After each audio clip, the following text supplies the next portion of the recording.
Welcome to New Everyday, episode 157. I'm running solo again. Pastor Lawrence is on vacation. That's okay. Today we're going to be talking about the 5 love languages for children. It's a book written by Gary Chapman. I've been listening to it as an audiobook the last couple of weeks as I've been driving to work. Mind-blowing concepts, but really simple concepts to understand on how you can show love to your children, how you can help them feel loved. Maybe you don't have children. Maybe you could use it on your grandchildren. You can also apply the concept to your spouse, your significant other. Maybe you're thinking of having kids in the future. You want to stick around because the stuff we're going to cover is going to change the way that your family feels love.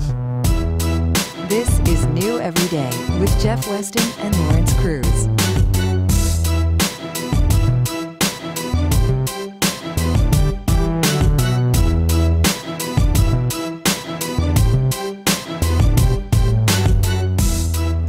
Welcome to New Every Day. I'm Jeff Weston. Pastor Lawrence is off again this week.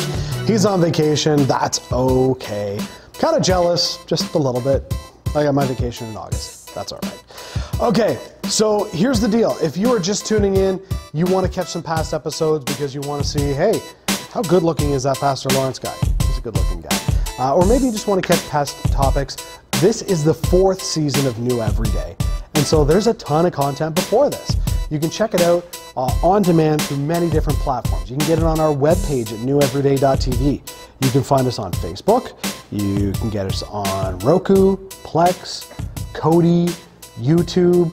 If it's an on-demand player, we've got it out there. You can also check out our podcasts on the Google Play Music.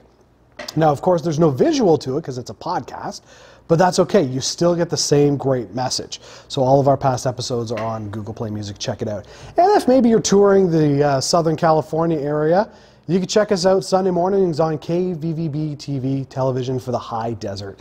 We're all over the place, and that's what's exciting about this show is there's always something new, always a new way to catch us, and always a new way to be able to find the shows that you love.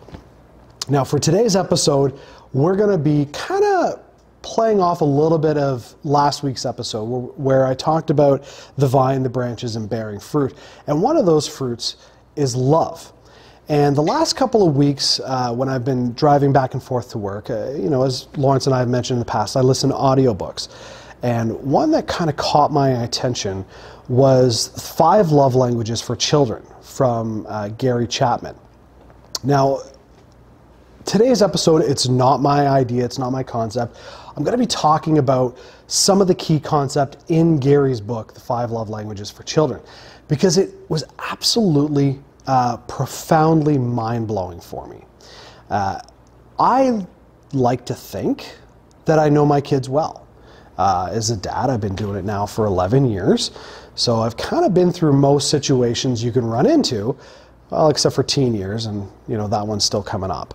But I think I've got a good grasp on my kids and how they interact with me and how I can interact better with them.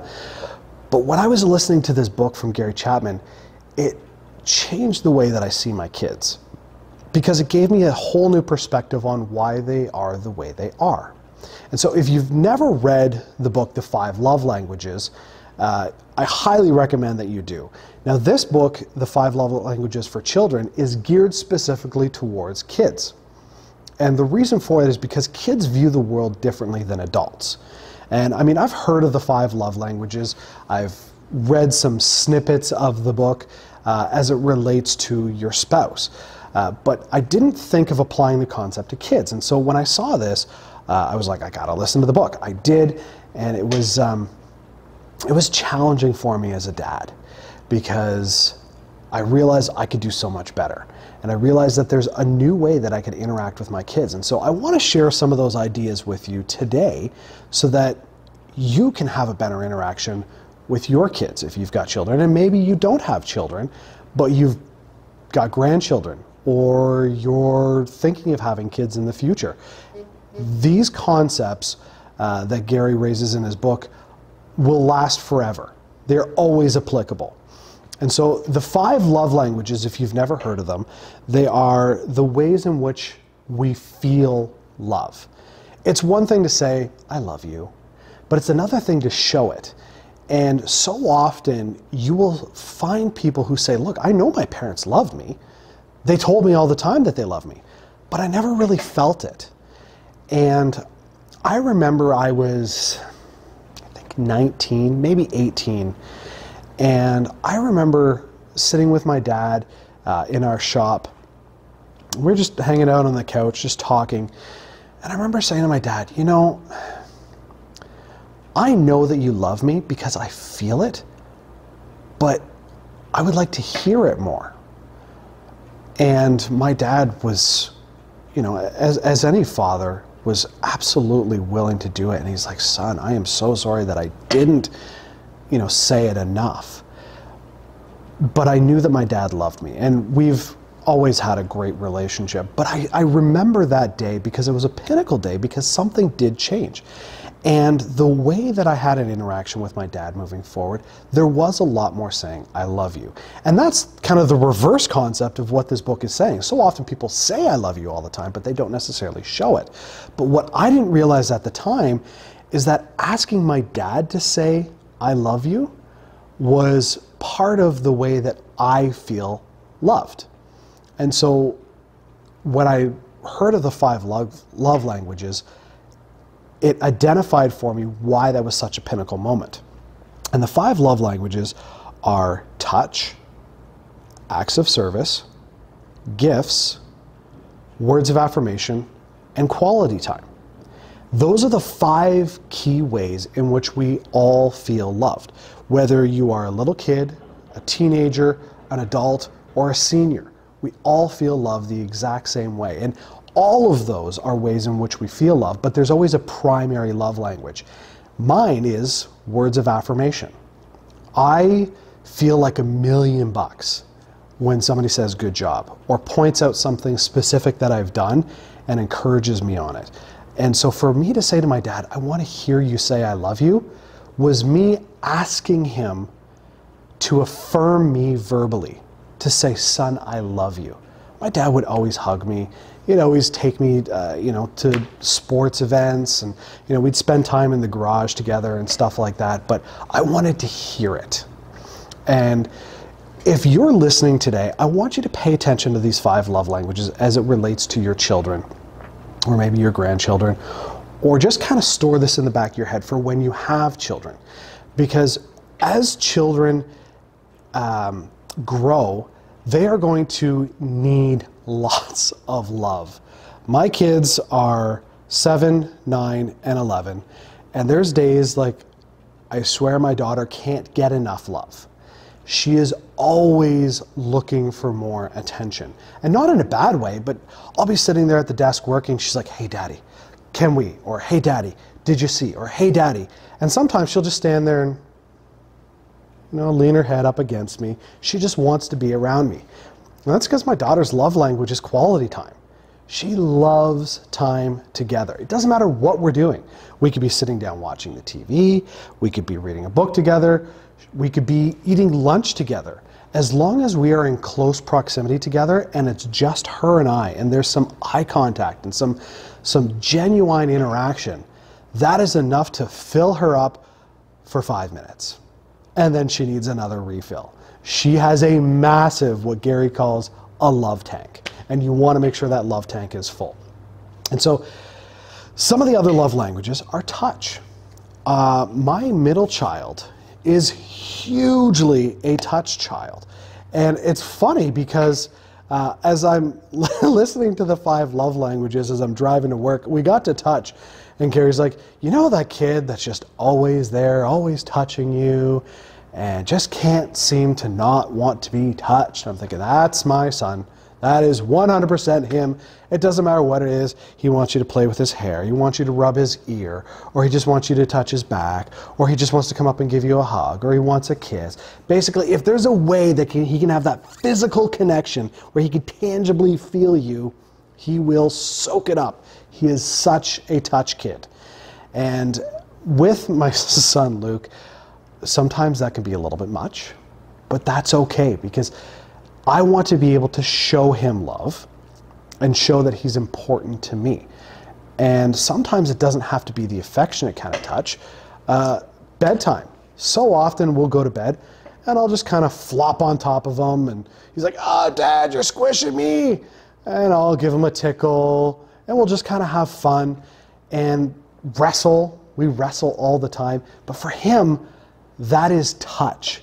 It is that physical connection with me or with my wife or with his siblings where we can show him that he is important and he matters and that we love him because we are in his space bubble. There is no space bubble for him when he wants to feel love. And so if you've got a touch child in your life, take a moment every day, a couple times a day, to let them feel love. Maybe it's just rubbing their back or stroking their hair. Or if you're sitting down on the couch watching TV, just kind of lean over, touch shoulder to shoulder. Maybe it's a hug. Maybe you're not a touchy family. Little acts of touch can go a long way. It might just be a high five a couple times a day. Do what is comfortable for you, but make sure that you're doing it in an intentional way to show love to your child. Now, we're going to come back in a minute and we're going to talk about the other love languages and some tips that Gary gave in his book on how to assess your child's love language. So don't go anywhere. Stick around for more from New Every Day. For a limited time, get your hands on limited edition shirts from the Category 5 TV network. These high-quality shirts are manufactured by Teespring, a fundraising website, and your purchase will help support the shows we produce. Get yours today and send us your pictures to be featured on the corresponding show. Visit cat5.tv/shirts to support us and get your official network shirt today. cat5.tv/shirts.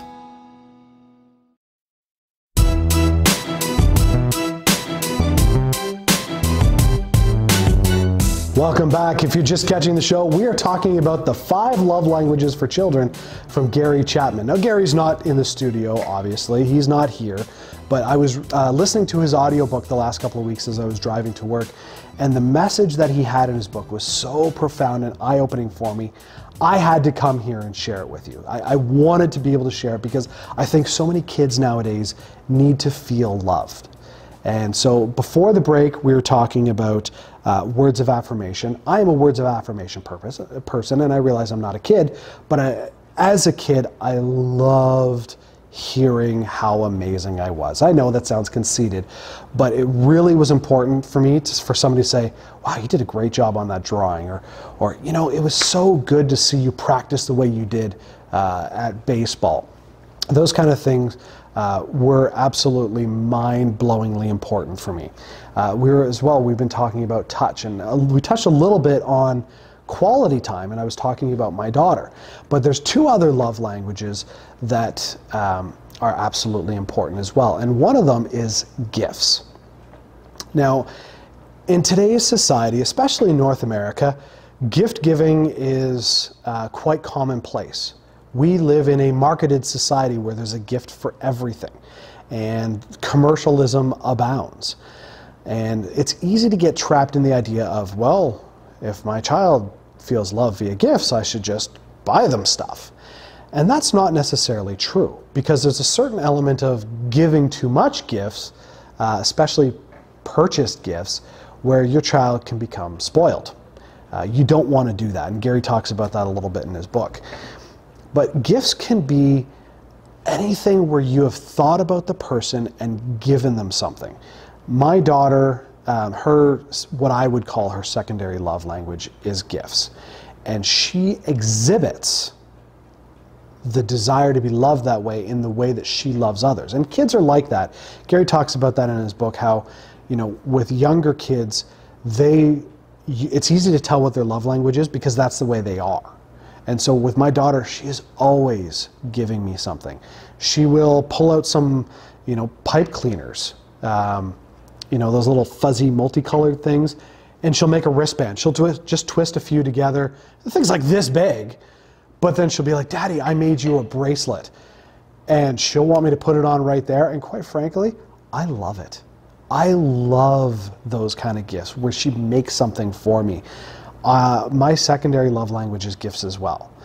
So for her to show love by giving gifts works for me because it means I can receive gifts. And those things are super important.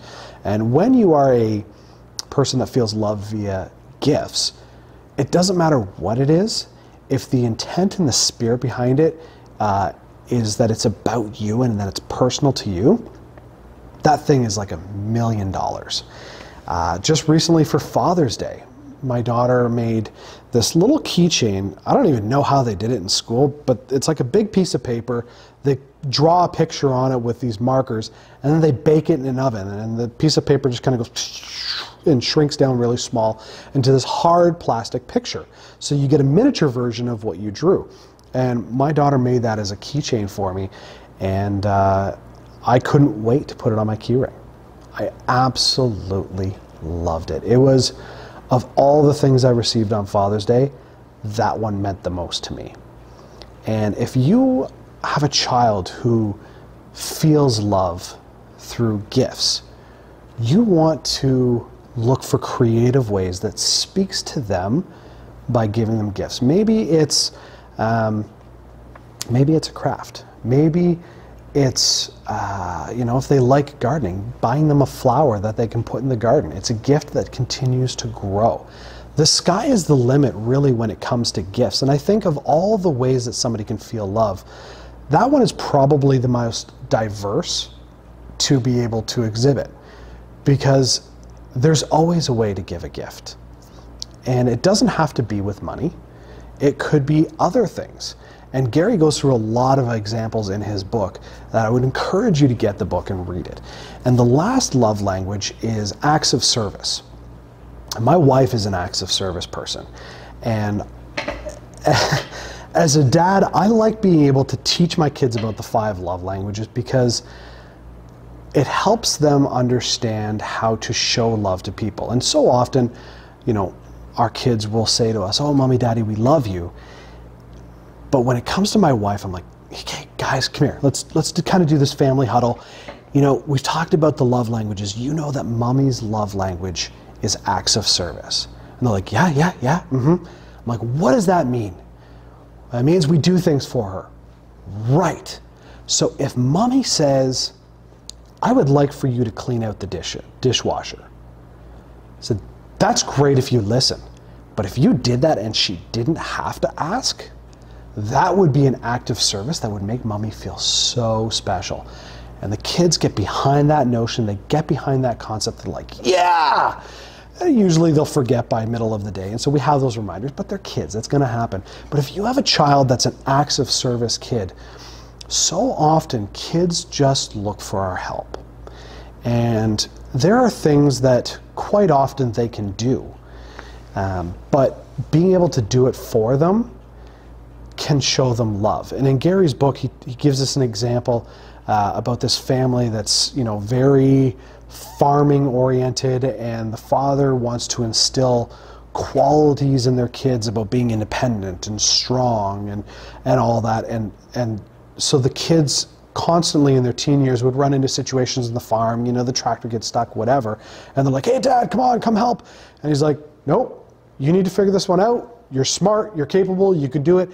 And Dad's trying to teach them to be responsible and to problem solve. But one of his kids, in this example that Gary talks about in the book, is an acts of service kid. And he says to his dad, "I would really like it if you would help me out. I know I can do it, and I know that you're trying to teach me to be more responsible and to be, more independent, but I would like your help." And that, as a child, if they are an acts of service kid, that will speak volumes for you to drop what you're doing and do that thing for them. Maybe an act of service is if your kid likes to play sports, practice with them.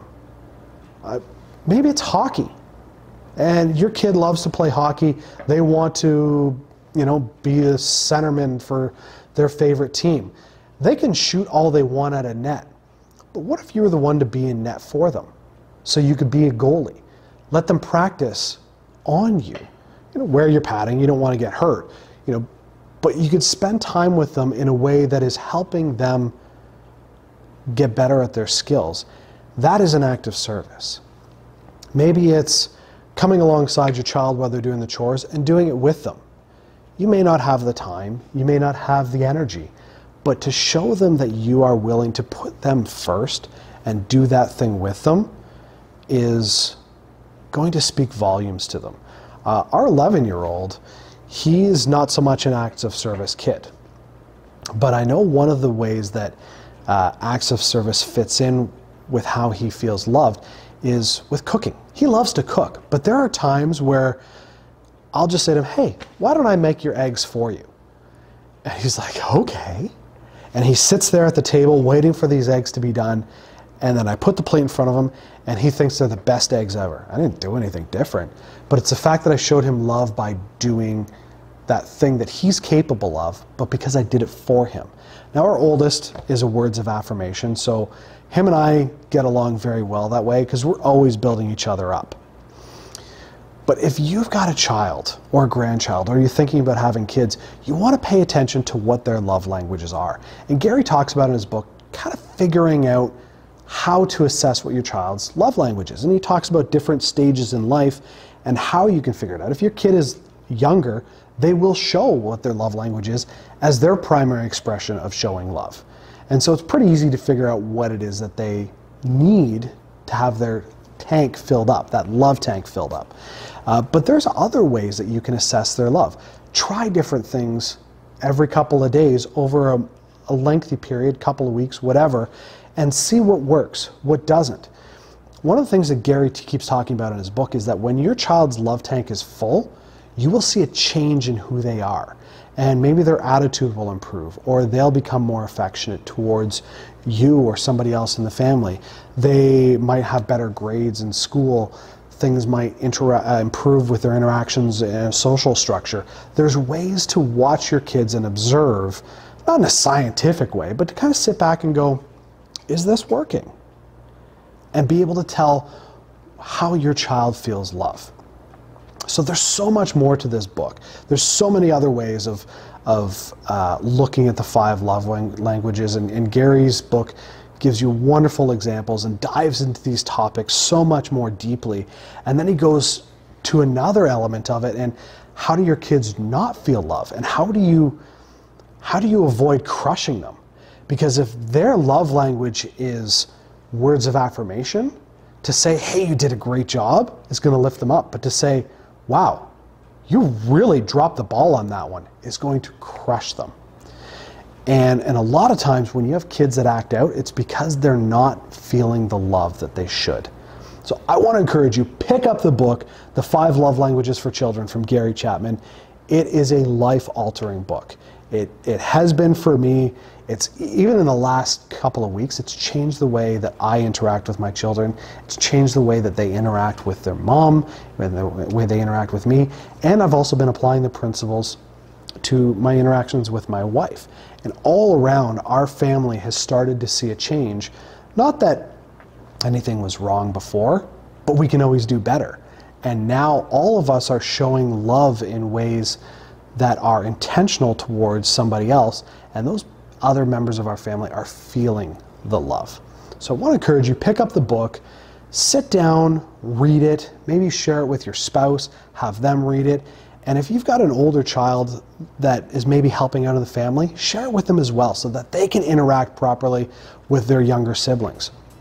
I've been sharing the concepts of this book with our oldest, and he loves it because he's looking at new ways now of interacting with his younger brother and sister. It's a great book. Pick it up. You can find it anywhere in a Christian bookstore, online. We'll even have a link for it on our website. It's an excellent book. You really need to get it. It's going to change your life. All right, well, that's all the time we've got for today. Looking forward to having Pastor Lawrence back with us next week. Lots of good things in store as we go through the summer. Hope you have a great week. Thanks. Catch a new episode of New Every Day every Friday morning at neweveryday.tv. We're also on Roku, Kodi, Plex, YouTube, Google Play Music Podcasts, and Facebook. Or if you're in Southern California, tune in every Sunday morning at 6:30 on KBVB TV, Channel 33, television for the High Desert.